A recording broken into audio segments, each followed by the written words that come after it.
Okay, I get it. I get it.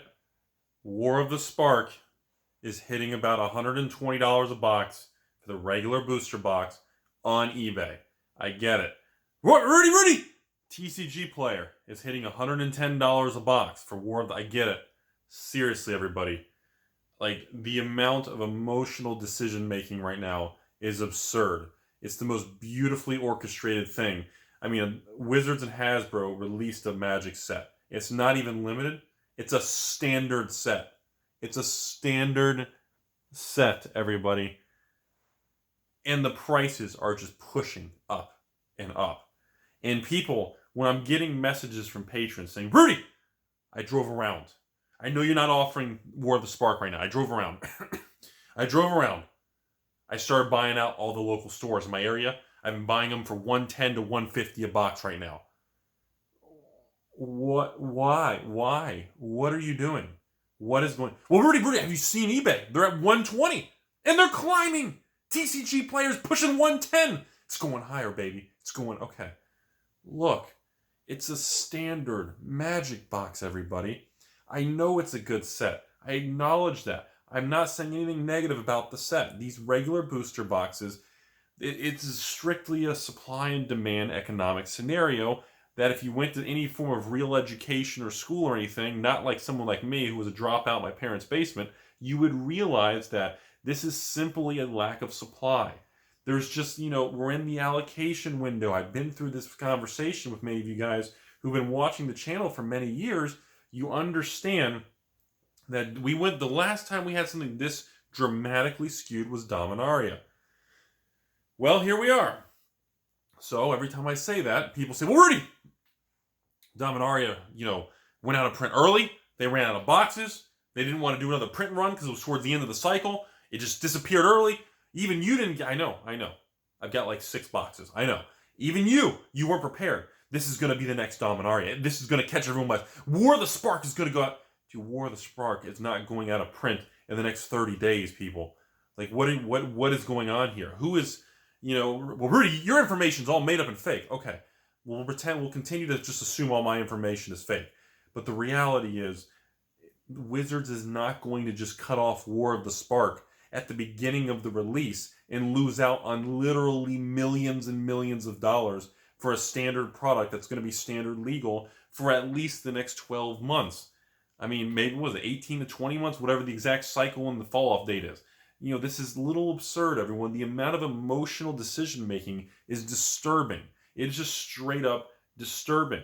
And on the backs of how Dominaria disappeared early, it's created this strange frenzy situation where I guess it's like a FOMO concern, or it's some sort of panic or issue where people are afraid that because it has Planeswalkers loaded in the set, and then somebody else contacted me and said, Rudy, no, this isn't about Dominaria. This is most likely going to be the next boom of Magic. This is the beginning of the new era. I was told that Wizards is going back to the old print run ways, where it's like, Scars and Mirrodin, Besiege, new Phyrexia era, where after they do it, it's just gone. They don't print more. What are you talking about? I haven't heard any of this. Why would they go back to that era? Magic was less than half the size it was.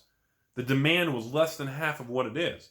Why on earth would they just stop doing that and leave millions of dollars on the table? Well, Rudy, no, you don't see it. They're manufacturing, getting everyone excited. This is the new thing. I don't see it, everyone. I truly do not understand, and I am not seeing the justification for people overspending. And some people saying, well, Rudy, it's typical Rudy. All you do is the boxes get crushed by certain sellers on eBay. People like you sell them cheap to your patrons, and then all of a sudden, you're upset because the boxes are too cheap. Then they go up, and you're upset because they're actually selling towards MSRP. People like you can't be pleased. Well, that is a good point. That is a good point.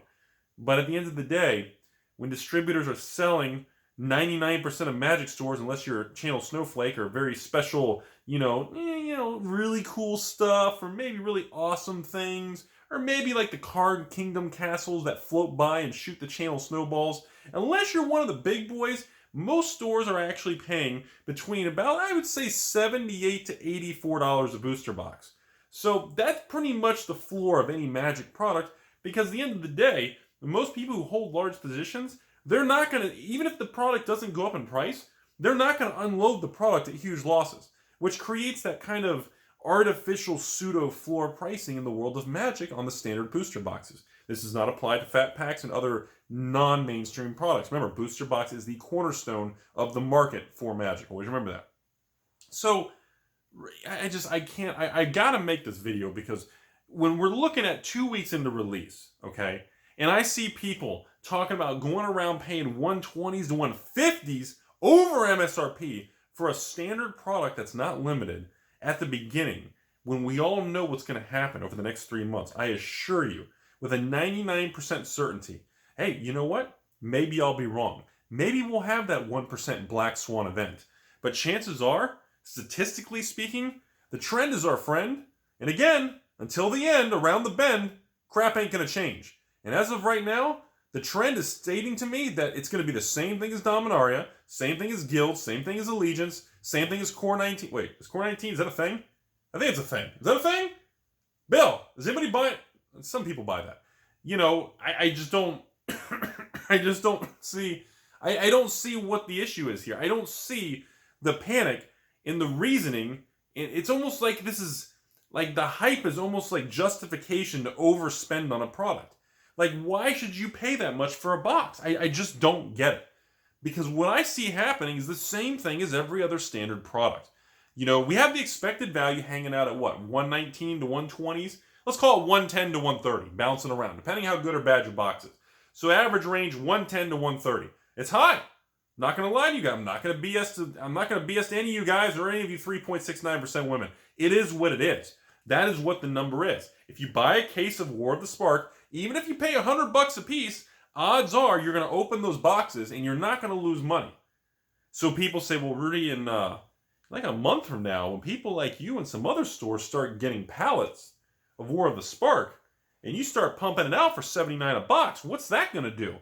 Well, most likely, as with a lot of the patrons, a lot of stores, a lot of big companies, they're going to continue doing mass box openings. Because at the end of the day, if pretty much expected value holds over 100, especially 110, 120, 130 range, people in large stores, investors, collectors, evil, all across the board, everybody's going to start cracking boxes, and the market will rebalance itself. So pretty much everyone's going to flood the market by cracking the packs and flipping the cards and absorbing the money out of the set. And it's going to stay that way. I feel like a broken record on this particular video, because I feel like we've talked about this on many releases. I remember talking about it with Kaladesh, because the inventions. I remember talking about it with Battle for Zendikar. I remember talking about, not with Rivals, not with regular Ixalan, but I remember talking about this with Dominaria, and I remember saying a little bit of this with Guilds and Allegiance. Guilds and Allegiance had the smoothest, most enjoyable opening, though, because that thing launched and went smooth, the print run was stable, held around 110 EV, and it was a nice, smooth thing. But this War of the Spark extreme hype, ever since PewDiePie was showing Magic, the Magic Arena trailer went viral, and just the whole thing just flared up. I feel like there's a lot of people out there that are going to make bad decisions that in 6 months from now, they're going to regret it. They're going to have regrets. Those regrets are going to be pretty much losing money. That's what I feel is happening. I mean, the fact people are buying, like literally, like, oh, I'm going to sit on 30, 40, 50, 60. I'm going to get 100 boxes at $130 a box right now, cost basis. I'm going to invest in them. Like, what? Why? Maybe in 10 years from now, it's an amazing investment. 5 years from now, when it's out of print, who knows? But why would you tie up capital into a product that can't go up in value because they're going to make more of it over and over for the next year? I just want to kind of make a public service announcement type video of just, I don't understand this rationale. And it could be a side effect of the Dominaria. That's what a lot of people are citing to me. Rudy, look at Dominaria! That's my proof. You know, they have that FOMO / price memory from that particular circumstance. Maybe that's what's causing it. I just have to be on record that it just makes me real nervous that we have these boxes that are brand new. This isn't limited. This isn't Ultimate Masters. These prices have nowhere to go right now but flat or level out at the $90 to $100 a box. And that's exactly what I think is going to happen. And I want everybody to use caution. Be careful, for the love of God. Be careful!